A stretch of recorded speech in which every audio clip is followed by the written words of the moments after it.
एथर ने इतनी बढ़िया गाड़ी बनाई कि कंपनी बंद करने की नौबत आ गई थी, क्योंकि 1 लाख की गाड़ी बनाने के लिए ये लोग 5-5 लाख खर्च कर रहे थे। ओला, टीवीएस, बजाज के सामने इन्हें कोई जानता ही नहीं था। पर हार के जीतने वाले को आजकल बाजीगर नहीं एथर कहने लगे, क्योंकि ये तो 2-3 साल पहले की बात थी। 5 साल तक जिस कंपनी ने एक भी गाड़ी नहीं बनाई, वो अभी सिर्फ 36 सेकंड में एक स्कूटर बना लेती है। उस कंपनी की वैल्यू 50,000 करोड़ हो गई है और ईवी स्टार्टअप्स में कंपनी नंबर 1 पर है। इसके आगे सिर्फ 2 ही प्लेयर है, टीवीएस और बजाज, जो कि पुरानी प्लेयर्स है। स्वागत है आपका एंजल वन में। ये हमारी नई सीरीज है जहां हम आपको कई बिजनेसेस का ब्रेकडाउन समझाएंगे। आज बात करेंगे कैसे एथर ने सबसे तेज 2 व्हीलर बनाई है। सबसे तेज ईवी नहीं, सबसे तेज 2 व्हीलर, वो भी पूरी तरह मेड इन इंडिया। फिर ओला, टीवीएस और बजाज को कैसे उन्होंने अपने मार्केट में घुसने दिया, कंपनी को बंद होने की कगार पर आने दिया, और फिर कैसे बैंकरप्सी से मई 2025 में 12,000 करोड़ का आईपीओ किया। और पिछले 1 साल में ऐसा क्या हुआ है कि इनका मार्केट शेयर डबल से भी ज्यादा बढ़ गया है, 7% से 18%। ये वीडियो देखोगे तो इंडिया का पूरा ईवी मार्केट समझ लोगे। इंटरेस्टेड हो तो देखो, पर अगर इन्वेस्ट करते हो तो पूरी वीडियो देखना, एंड में समझेगा क्यों।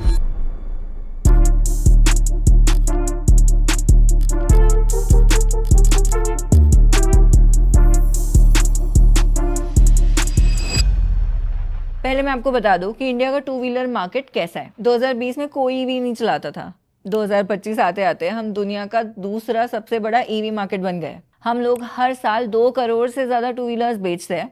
पिछले फाइनेंशियल ईयर में करीब 14 लाख ईवीज बिकी है और 2026 के सिर्फ 6 महीनों में 8 लाख बिक गई है। और आज की जो टॉप 2 कंपनी है, टीवीएस और बजाज, वो 2020-21 में आई है, जबकि एथर कब से बनी है, गेस कर सकते हो?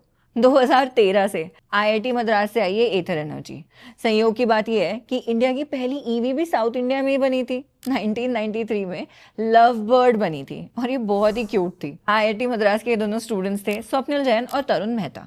बड़े एक्सपेरिमेंट्स किया करते थे, जैसे गांव में जो दिया होता है उससे चलाने वाला फैन ही बना देंगे, तो चाहे जितनी मर्जी लाइट चली जाए पर लोगों को हवा मिलती रहे। धीरे धीरे इनको समझा कि अभी जो ईवीज है वो किसी को पसंद ही नहीं है, ये स्लो सी है, अजीब सी दिखती है और चाइना का माल है। तो बहुत सारी कंपनीज यही कर रही थी कि वो चाइना से गाड़ी ले आती थी या किसी दूसरी कंपनी को खरीद लेती थी। 2020 में ओला जब ईवी मार्केट में आया तब उन्होंने ऐसे ही कुछ किया था। एम्स्टरडैम की कोई एटेरेगो कंपनी थी, उसको खरीद लिया था। एथर ने कहा कि हम ये सब नहीं करेंगे, हम चाइना से तो इंपोर्ट करेंगे ही नहीं, हम पूरा डिजाइन खुद से करेंगे, ओरिजिनल बनाएंगे। इसीलिए इन्हें अपनी पहली गाड़ी बनाने में 5 साल लगे थे और 50 से ज्यादा प्रोटोटाइप्स लग गए थे। शुरुआत ऐसी हुई थी कि तब एक यो बाइक नाम की ईवी चलती थी, तो इस बाइक को लेकर फाउंडर अपनी रोबोटिक लैब गए और उसके हर पार्ट को देखा, समझा और 4 महीने में अपना खुद का प्रोटोटाइप बना दिया। आईआईटी मद्रास ये देखकर खुश हो गया और उन्होंने इन्हें 5 लाख रुपए दे दिए कि तुम अपनी गाड़ी बनाओ। पर 5 लाख में किसकी गाड़ी बनती है? तब ये इन्वेस्टर्स के पास गए, पैसे मांगे, जिन्होंने इन्हें साफ मना कर दिया। फिर आया इनका पहला जीनियस मूव। उन्होंने कहा कि हम 25 स्कूटर की एडवांस बुकिंग लेंगे, आप 85,000 यानी 85,000 रुपीज हमें दोगे तो एडवांस बुकिंग हो जाएगी। इनका जज्बा देखकर आईआईटी मद्रास के एक सीनियर थे, श्रीनी श्रीनिवासन, इन्होंने कहा कि भाई तुम बहुत ही बढ़िया काम कर रहे हो, मेरी तरफ से और 25 लाख रुपए रखो। धीरे धीरे वो अपनी गाड़ी पर काम करते गए, पर पैसे तो खत्म ही हो रहे थे, गाड़ी तो बनने का नाम ही नहीं। तब तरुण मेहता फ्लिपकार्ट के सचिन बंसल और बिनी बंसल के पास गए, उनको ईमेल किया कि प्लीज यार आप 30 लाख रुपए इन्वेस्ट कर दो। उन्हें ये आइडिया इतना अच्छा लगा कि उन्होंने 30 लाख नहीं 6 करोड़ दे दिए। फिर टाइगर ग्लोबल ने $12 मिलियन इन्वेस्ट किए, यानी 72 करोड़ रुपए। तो पहली प्रॉब्लम जो पैसों की थी वो कुछ हद तक सॉल्व हो गई। तब इन्होंने कहा कि देखो हम 2017 में हमारी गाड़ी पक्का लॉन्च कर देंगे, पर ये हो ही नहीं पाया क्योंकि इन्होंने इतने इनोवेशंस किए थे जिसकी वजह से इनको दिक्कत होने लगी। जैसे कुछ पार्ट्स ऐसे बना दिए जो 1.5 mm के हैं, पर फैक्ट्री वाले तो 2.5 mm से छोटा कुछ बना ही नहीं पाते, और इतनी छोटी सी कंपनी के लिए कोई क्यों मेहनत करेगा या क्यों पैसे डालेगा। ये इनकी दूसरी और सबसे डेंजरस प्रॉब्लम थी, जिसको सॉल्व किया हीरो ने। हीरो दुनिया में सबसे ज्यादा बाइक्स बनाती है, उसको ईवी मार्केट में इंटरेस्ट था और उसने देखा कि ये कंपनी तो बढ़िया काम कर रही है। तो पहले इन्होंने 205 करोड़ रुपए एथर को दिए और 26% हिस्सा ले लिया। हीरो ने फिर वेंडर्स को कहा कि पार्ट्स बनवा दो। इन्होंने एथर को बहुत सही लोगों से भी मिलवाया, जैसे वेंकटेश पद्मनाभन, जिन्होंने रॉयल एनफील्ड का काम किया है, और जैसे तैसे 2018 में गाड़ी लॉन्च हो गई। ये दुनिया का पहला इलेक्ट्रिक स्कूटर था जिसमें डिजिटल डैशबोर्ड है, इसमें टच स्क्रीन था, गूगल मैप्स था। लॉन्च के वक्त ये सबसे फास्टेस्ट ईवी नहीं थी, ये सबसे फास्टेस्ट टू व्हीलर थी। देखो कस्टमर्स ने तो ये कभी नहीं मांगा था, ये एथर का IITian दिमाग था और यही इनका सबसे बड़ा एडवांटेज है आज, इसीलिए ये नंबर 3 पे है। होता क्या है कि हीरो या बजाज जैसी जो कंपनी होती है वो गाड़ियां बेच के पैसे तो कमाती है, पर इनका बहुत सारा पैसा सर्विसिंग से आता है। जैसे ऑयल चेंज करो, फिल्टर चेंज करो, स्पार्क प्लग बदलो, तो इनकी टोटल इनकम का 15 से 17% हिस्सा इसी से आता है। इसमें मार्जिन भी ज़्यादा होता है।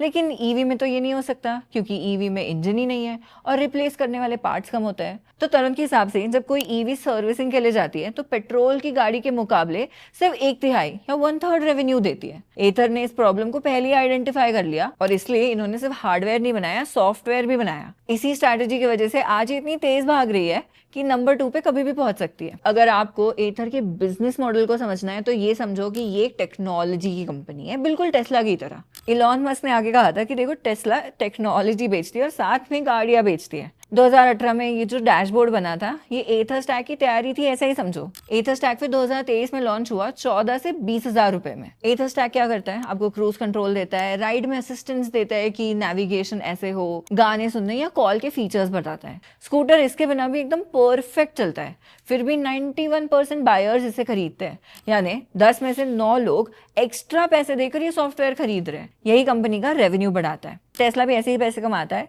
ये $99 पर मंथ का एक सॉफ्टवेयर सब्सक्रिप्शन देता है। कार की प्राइस के ऊपर 11 लाख लोग हर महीने इस सॉफ्टवेयर के लिए एक्स्ट्रा पैसे देते हैं। इसके अलावा एथर ने हेलो स्मार्ट हेलमेट भी बनाया है, टायर प्रेशर मॉनिटरिंग और ये ऑटो इंश्योरेंस भी बना रही है। इन सभी प्रोडक्ट से एथर की टोटल इनकम में 14% बढ़ोतरी हुई है। यही टेक्नोलॉजी वगैरह डेवलप करने में फाउंडर्स को 1.25 लाख की स्कूटर बनाने के लिए 5 लाख रुपए लग रहे थे, यानी 350% पैसे ये तो खो रहे थे। अब कोई बिजनेस ऐसे थोड़ी चलेगा। कंसल्टेंट्स आए थे, उन्होंने तो हाथ खड़े कर दिए कि देखो 30% खर्चे ही कम हो सकते हैं किसी भी ऑटोमोबाइल कंपनी में, और आपको तो 80% कम करना है, ये कैसे होगा। यही आया उनका दूसरा रिस्की पर जीनियस मूव। वो 2500 स्कूटर बना सकते थे, पर उन्होंने डिसाइड किया कि देखो हम सिर्फ 200 ही बनाएंगे, हम पैसे बचाएंगे। और उस दौरान वो हीरो के पास गए, मैन्युफैक्चरिंग देखी, सीखी, डिजाइन में चेंजेस लाए और कॉस्ट इतने कम कर दिए कि आज उनको हर स्कूटर पर प्रॉफिट मिलता है। लेकिन प्रॉब्लम सॉल्व करते करते 2020 आ गया और साथ में इनकी चौथी प्रॉब्लम आ गई, कंपटीशन। ओला, टीवीएस और बजाज मार्केट में आ गए। वैसे आपके पास किस कंपनी की टू व्हीलर है, कमेंट्स बताओ। चाइना से स्कूटर इंपोर्ट करके ओकिनावा ने बहुत सारा मार्केट कैप्चर कर लिया। ओला ने एटर्गो की रेडीमेड टेक्नोलॉजी ली, हर टियर 2 शहर नागपुर, जयपुर, रायपुर में बहुत दुकानें खोली और हर जगह फैक्ट्रीज बनाई और मार्केटिंग में इतना पैसा इन्वेस्ट किया कि 2024 तक ओला मार्केट लीडर बन गया था। एथर तो कहीं बहुत पीछे छूट गया था। एथर के पास क्वालिटी थी लेकिन मार्केटिंग नहीं, और ये इसलिए था क्योंकि तरुण ने पहले 300 पोजीशंस पर हर रोल पर, चाहे HR हो, मार्केटिंग हो, इस पे इंजीनियर ही हायर किए। तो कहते हैं ना कि जिसका काम उसी को साझे दूसरा करे तो वेल दैट इज ट्रू, क्योंकि एथर का प्रोडक्ट इतना बढ़िया था पर सेल्स ही नहीं हुई, जबकि क्वालिटी इश्यूज के बावजूद ओला की मार्केटिंग की वजह से मार्केट में एकदम पकड़ बन गई। तरुण मेहता ने भी माना कि उनसे ये गलती हो गई, पर ये भी आपदा में अवसर बन गई क्योंकि उनका प्रोडक्ट इतना बढ़िया बन गया कि ये दुनिया की बेस्ट टेक्नोलॉजीज में से एक है। इसलिए एथर जब भी 7 रुपए कमाता है वो 1 रुपए रिसर्च को देता है। एथर का रिसर्च टू रेवेन्यू का जो रेशियो है वो ओला से लगभग डबल था। एथर की 48% लोग R&D में थे, जबकि ओला के सिर्फ 23%। R&D इनके कमबैक का एक रीजन था, लेकिन दूसरा ये था कि IPO के वक्त इन्होंने अपनी गलती सुधार ली, 300 करोड़ सीधे मार्केटिंग को दे दिया। इन्होंने एक और चीज की, देखो इनका पहला जो स्कूटर था वो शानदार था, फैंटास्टिक था, पर छोटा था और यूथ के लिए था, कॉलेज या कैजुअल राइड्स के लिए, लेकिन वो फैमिली स्कूटर नहीं था। इंडिया में कार ही नहीं, टू व्हीलर भी फैमिली की गाड़ी होती है, जैसे चेतक है या एक्टिवा है। इसीलिए वो स्कूटर्स इतने बिकते हैं जिनमें ज्यादा स्टोरेज हो, लगे जा सके और पूरी फैमिली साथ में बैठ सके। एथर के पास ये प्रोडक्ट ही नहीं था, इसलिए इन्होंने रिश्ता बनाई। इसने एथर के लिए वही किया जो एक्टिवा होंडा के लिए करके आया। पहले 1 साल में 1 लाख रिश्ता बिकी और अगले 6 महीनों में 2 लाख। आज एथर की 60% सेल्स इसी मॉडल से आती है। पहले एथर का लगभग 68% बिजनेस साउथ इंडिया में ही था। रिश्ता के बाद कंपनी पूरे देश में फैल गई। इन्होंने हर जगह अपनी फ्रेंचाइजी खोली ताकि पार्टनर का भी पैसा बिजनेस में लगाओ तो उसका मन भी लगाओ। मिडिल इंडिया, गुजरात, महाराष्ट्र, ओडिशा में इनका मार्केट शेयर डबल हो गया। गुजरात में 25%, महाराष्ट्र में 18.6 और ओडिशा में 15%। राजस्थान, पंजाब, जम्मू कश्मीर में भी शेयर 14 से 16% हो चुका है। यानी अब इंडिया के ऑलमोस्ट हर रीजन, हर स्टेट में इनका कहीं ना कहीं प्रेजेंस है। एक्सपेंशन की स्पीड भी अगर देखोगे तो चौंक जाओगे।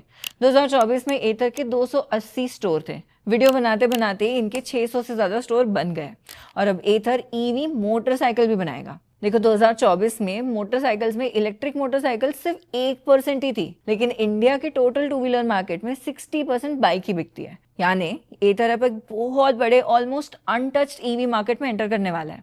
उन्होंने इसलिए प्रोडक्शन कैपेसिटी भी बढ़ाई है। पहले 4 लाख स्कूटर्स बनती थी और नए प्लांट के बाद अब 14 लाख बनेगी। बाकी लोग सिर्फ सेल्स देख रहे थे। एथर ने और एक काम किया, इसने अपना चार्जिंग नेटवर्क बनाया, एथर ग्रिड।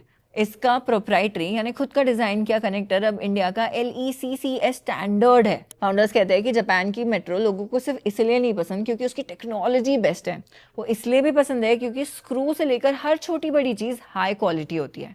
इसलिए मेहता और जैन अपना ज्यादातर काम खुद ही करना चाहते हैं। इस स्ट्रैटेजी को वर्टिकल इंटीग्रेशन कहते हैं। इसके अलावा ओला से सीख के इन्होंने सर्विस सेंटर भी बहुत खोल लिया है। इनकी जितनी दुकान है ऑलमोस्ट उतने सर्विस सेंटर भी है। धंधे की बात करें तो मार्च 2020 में एथर का ऑपरेटिंग प्रॉफिट -860% था। यानी 100 रुपए कमाने के लिए इनको 960 रुपए खर्च करने पड़ रहे थे। अब ये घटकर आधा हो गया है, जबकि रेवेन्यू 66% बढ़ गया है। कंपनी ने अभी भी एक भी रुपया प्रॉफिट नहीं कमाया है, लेकिन दिल्ली अभी दूर नहीं है। ऐसे ही एथर ने अपने डूबते बिजनेस को बचाया। वीडियो खत्म करने से पहले ये सुनकर जाओ, इंडिया हर साल 2 करोड़ से ज्यादा टू व्हीलर्स खरीदता है। 60% घरों में एक टू व्हीलर जरूर होती है। आप भी बचपन में मम्मी पापा के साथ टू व्हीलर पे घूमते होंगे। मेरे पापा के पास बजाज का स्कूटर था और उसमें हमने तो बहुत मजे किए, क्योंकि यहाँ स्कूटर सिर्फ एक गाड़ी नहीं होती है, किसी की नौकरी, किसी के कॉलेज, किसी के परिवार का लाइफ लाइन है। अब एक तरफ ईवी है और दूसरी तरफ एथेनॉल वाली गाड़ियाँ। अभी देश ने एक डर देखा है कि ऑयल आना बंद भी हो सकता है। इस समय आप ईवी लोगे या एथेनॉल पर चलने वाली गाड़ी, और क्यों? कमेंट्स में बताना। मैं हूं सानिका और मिलते हैं नेक्स्ट वीडियो में। Investments in securities market are subject to market risks. Read all the related documents carefully before investing.